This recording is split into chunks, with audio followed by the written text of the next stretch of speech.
Hello guys, Andrew here. Welcome back to Drew Tutorial. And in this video, I'm going to show you how to download your watch history on Netflix.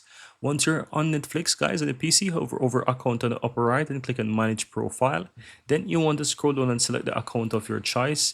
And in this case, I'm going to just slightly go back and choose an account that has some history because this is a new account. Select the account. I'm going to use the kids one as an example. Scroll down and click on viewing activity. And here you will see a ton of different videos and TV shows that my child is currently watching. So I can scroll down to the bottom and simply click on download all to the low part. And as you can see, it downloaded in CSV and this is the CSV file. Now I'm going to pull it over here so that you can see it. And I'm going to double click and open up that file, which is currently open up on my second screen right here. So I'm going to move it right here.